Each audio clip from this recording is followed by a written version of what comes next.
I came home from college on a bright spring afternoon, my heart full of plans to surprise my parents with good news about making the dean's list. The 3-hour bus ride had given me plenty of time to imagine their proud faces, maybe even a special dinner to celebrate. I was their only child, and though we'd never been wealthy, I'd always known I was loved. But as the taxi turned onto Maple Street, something felt wrong. The neighborhood looked the same, with Mrs. Chen tending her roses next door, and old Mr. Patterson washing his car across the street. Everything was familiar except for one jarring detail that made my stomach drop. There was a for sale sign planted in our front yard. My hands started shaking as I paid the driver. I stood on the sidewalk for a long moment, staring at that sign, trying to make sense of what I was seeing. Maybe they were thinking of moving and hadn't told me yet. Maybe they wanted it to be a surprise. But even as these thoughts formed, I knew something was terribly wrong. Then I saw them. Black garbage bags lined up on our porch like dark sentinels. 5 of them, maybe 6. I walked slowly up the front path I'd walked 1,000 times before, the concrete squares as familiar as my own face. But nothing felt familiar anymore. I reached the porch and looked at the bags. One had split slightly at the corner, and I could see the edge of my blue winter jacket peeking out. My legs went weak. I sat down hard on the porch steps and opened the nearest bag with trembling fingers. My clothes, my books, the framed photo of me and my grandmother that always sat on my nightstand, the stuffed bear I'd had since I was 7 and couldn't quite throw away even at 21. Everything that made my room mine, stuffed carelessly into garbage bags like trash waiting for pickup. I tried the front door, locked. I rang the doorbell, hearing its familiar chime echo inside the house where I'd grown up. No answer. I called out, my voice cracking. Nothing. I sat back down on the steps and pulled out my phone with shaking hands. I called my dad first. His voice was cold when he answered, so cold it didn't sound like him at all. Dad, I'm home. What's going on? Why are my things on the porch? Deal with it, he said. Just 3 words. We're done. Done? Done with what? Dad, I don't understand. What happened? But he'd already hung up. I tried my mom next. She didn't answer. I called again. And again. On the 4th try, she picked up but didn't speak. Mom? Mom, please talk to me. What's happening? I heard her breathing, heard what might have been a sob, and then the line went dead. I sat there on that porch for hours as the afternoon sun moved across the sky. Neighbors walked by. Some looked away quickly. Mrs. Chen came to her fence once, her face full of pity, but when I caught her eye, she hurried back inside. Whatever had happened, the whole street seemed to know about it except me. As the sun started setting, painting the sky in shades of orange and pink that seemed too beautiful for such an awful day, I started going through the bags more carefully. Everything was there. My laptop, thank God, my winter coat, my summer clothes, the watch my grandfather had left me, even my toothbrush still damp, tossed in with everything else. What kind of parents pack up their child's entire life and leave it on the porch like garbage? I called my dad 247 times that night. I counted every single call. He never answered again. My mom's phone went straight to voicemail after those first few tries. I left messages, my voice getting more desperate with each one. I texted until my fingers cramped. I begged them to tell me what I'd done wrong. I promised to fix it, whatever it was. I apologized for things I hadn't even done, just hoping something would make them respond. Nothing worked. When it got dark, I dragged the garbage bags to the bus stop shelter 2 blocks away and spent the night there. My belongings piled around me like a fortress of everything I owned in the world. I couldn't sleep. Every time I closed my eyes, I saw that for sale sign. I heard my father's voice saying, "Deal with it," in that tone that belonged to a stranger. What had I done? I thought back over every conversation we'd had in the past few months. They'd seemed proud when I told them about my grades. Mom had sent me a care package just 3 weeks ago with my favorite cookies and a note saying how much she missed me.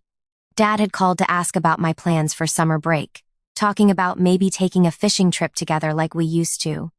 How do you go from that to this? The next morning, stiff and exhausted, I gathered my courage and went back to the house. The for sale sign stood there like an accusation. I tried the door again, still locked. I looked in the windows, the furniture was still there, pictures still on the walls, but the house felt empty even from outside. I called my dad again. This time he answered on the first ring. "Stop calling," he said. "You made your choice. Now live with it." What choice? Dad, please, just tell me what I did. I'll fix it. Whatever it is, I'll make it right. You can't fix this, Marcus. You threw away everything we taught you, everything we believed in. Our family is done. But I don't know what you're talking about. What did I throw away? Please, just explain it to me. Your mother is heartbroken. She can't even say your name without crying. I hope whatever was worth more to you than your family makes you happy. He hung up again. I stood there in the morning sun, holding my phone, trying to understand. What could I have possibly done that was so terrible they wouldn't even tell me what it was? I went to the neighbors. Mrs. Chen answered her door but wouldn't look at me directly. I'm so sorry, Marcus. I don't want to get involved. This is between you and your parents. She closed the door gently but firmly. Mr. Patterson was more direct. You should be ashamed of yourself, young man. After everything they did for you. He wouldn't say anything more. It was like I'd woken up in a nightmare version of my life where everyone knew something I didn't, where I was guilty of a crime no one would name. I went to the library to use their computers. I had $17 in my wallet and needed to save every penny. I looked up my social media, my email, anything that might give me a clue. Nothing seemed unusual. School stuff, messages with friends, a few photos from spring semester. Then I saw it, a post I'd shared 3 weeks ago. My roommate David had posted a picture from the campus diversity rally we'd attended together. There were maybe 200 people in the photo, all holding signs about equality and acceptance. I was in the back, barely visible, but I'd shared it with a comment, proud to stand up for what's right. That was it? That was the terrible thing I'd done? I called my dad again. He answered this time, and I could hear the anger in his breathing before he even spoke. Dad, is this about the rally? Is that why you're angry? You went to one of those things? You stood with those people? What people, Dad? It was just students talking about treating everyone fairly. Don't play dumb, Marcus. We didn't raise you to go against everything decent. Your mother saw that picture and she couldn't stop crying for 2 days. 2 days, but Dad, it was just about being kind to people, about accepting everyone. How is that wrong? You're standing with people who want to destroy the family, who want to corrupt children, who want to tear down everything good in this country. We sacrificed everything to raise you right, and this is how you repay us. I felt something crack inside my chest. Dad, that's not what it was about at all. Nobody wants to hurt families or children. We were just saying that everyone deserves to be treated with dignity. I'm not arguing with you. You made your choice. You chose them over us. Now deal with the consequences. I didn't choose anyone over you. I love you. You're my parents. You should have thought about that before you betrayed everything we taught you. The line went dead again. I sat in the library until they closed, trying to process what had happened. My parents had disowned me over a photograph, over me attending a rally about kindness and acceptance, over me believing that all people deserved to be treated with respect. How had I not known they felt this way? How had we lived in the same house for 21 years without me realizing they could do something like this? I spent that night in the bus shelter again, but I knew I couldn't keep doing that. With my $17, I bought a cheap sandwich and started making plans. I had friends at school who might let me crash for a while. I could get a job, save up for a deposit on a room somewhere. My laptop still worked. I could figure this out, but figuring out the practical things was easier than figuring out how to deal with the grief. Because that's what it was, I realized. Grief. Like my parents had died, except they were still alive. They'd just decided I wasn't their son anymore. I called one more time. My mother answered. Mom, I said, trying to keep my voice steady. I love you. I know you're angry with me, but I love you. Can we please just talk about this? I heard her crying. Then my father's voice in the background, harsh and commanding. Hang up, Margaret. Don't let him manipulate you. Mom, please. I'm sorry, she whispered. I'm so sorry, but you have to understand. Your father says we can't. You chose them over family. I'm sorry. She hung up. I sat there in the darkening evening, surrounded by garbage bags full of my life, and finally let myself cry. Not quiet tears, but deep, wrenching sobs that came from somewhere I didn't know existed inside me. I cried for the parents I'd lost. I cried for the home that was never really mine if it could be taken away so easily. I cried for all the years I'd believed I was loved unconditionally. An older woman stopped as she was walking by. She was maybe 60, with kind eyes and graying hair. She looked at me, at the garbage bags, at my tear-stained face, and her expression softened with understanding. "Are you all right, son?" I almost laughed at the question. "Not really, ma'am. Do you have somewhere to go?" "Not yet. I'm working on it." She was quiet for a moment. "My name is Dorothy. My husband Frank and I run a boarding house 3 blocks from here. We have a small room in the basement. It's not much, but it's clean and warm. You can stay there while you figure things out. I can't pay much," I said honestly. "I have $17. Keep your $17. You can pay us back when you're on your feet. And if you need some work, Frank could use help with the yard work and repairs around the place. Does that sound fair?" I looked at this stranger who was offering me more kindness in 2 minutes than my own parents had shown me in weeks. "Why would you do that for me?" Dorothy smiled sadly because about 30 years ago my son called me and told me he was gay. My husband told me we had to choose between our faith and our son. I chose my faith, Marcus. I chose what I thought was right over my own child, and I lost him. He died 5 years later in a car accident, and we never reconciled. I've regretted that choice every single day since. She sat down beside me on the bench. I see young people all the time who've been thrown away by their families for not being who their parents wanted them to be. I can't get my son back, but I can help others. So what do you say? Will you let an old woman try to do better this time? I couldn't speak through the tears, so I just nodded. Dorothy and Frank became the family I'd lost. Their boarding house was full of people with stories like mine. Some had been disowned for being gay. Others had married someone their parents didn't approve of. One woman had been kicked out for leaving her family's religion. A young man had lost his family for reporting his father's business to the authorities when he discovered it was breaking the law. We were all throwaways, all people whose families had decided that being right was more important than being loving. But we became a family for each other. We had dinners together. We celebrated birthdays. We helped each other through hard times. Dorothy and Frank charged us minimal rent and created a safe space where we could heal. I got a job at a bookstore near the college. The pay wasn't great, but it was enough. I finished my degree, graduating with honors. Dorothy and Frank were in the audience at my graduation, cheering louder than anyone. My parents didn't come. I'd sent them an invitation, hoping that maybe time had softened their hearts. They never responded. Years passed. I got a good job as a teacher at a local high school. I met Sarah, a nurse with a laugh that made everything better. We got married in Dorothy and Frank's garden, surrounded by our chosen family. Dorothy cried happy tears and told me my mother would be proud if she could see past her fear. I still thought about my parents every day. I drove by the old house sometimes, which had been sold to a young couple with 3 kids. I wondered where my parents had moved. I wondered if they ever thought about me. I wondered if they regretted what they'd done. I found out one afternoon when I was 32. A lawyer called my school and asked if I could come to his office. My father had died of a heart attack. My mother was in the hospital after a stroke. There were estate matters to discuss. I went, my heart pounding. The lawyer was professional but clearly uncomfortable. "Your parents had a will. In it, they specifically stated that you were to inherit nothing. However, your mother has asked to see you." I found myself in a hospital room, looking at a woman who'd aged decades in the 11 years since I'd seen her. She was thin, fragile, with tubes and monitors everywhere. Her eyes filled with tears when she saw me. "Marcus," she whispered. Her speech was slurred from the stroke, but I could understand her. "You came." "Of course I came, Mom." She started crying harder. "I'm sorry. I'm so sorry. Your father, he was so sure. He said we had to stand firm, that you'd come back if we just held strong. But you never came back." I pulled a chair up to her bedside. "You told me not to, Mom. You both made it clear I wasn't welcome." I know we did, and I was wrong, so wrong.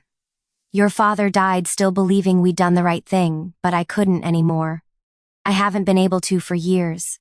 I drove by that boarding house sometimes, hoping to see you. I came to your graduation and sat in the back where you wouldn't see me.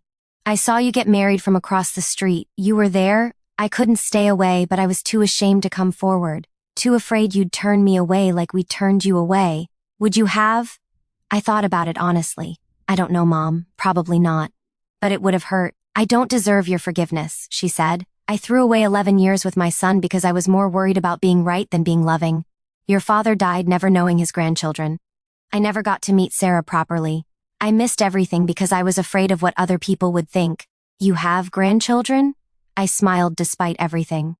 2. Emma is 5. Jacob is 3. They're wonderful. She closed her eyes and tears ran down her weathered cheeks. I don't have the right to ask, but could I see a picture? I pulled out my phone and showed her photos. She looked at each one like she was memorizing faces she'd never see in person. They're beautiful. They look happy. They are happy. Sarah and I make sure of that. We're teaching them that love is more important than being right. That family is about acceptance, not conditions. You're a better parent than I ever was. I had good teachers, I said. Just not the ones I expected. My mother stayed in the hospital for 3 more weeks.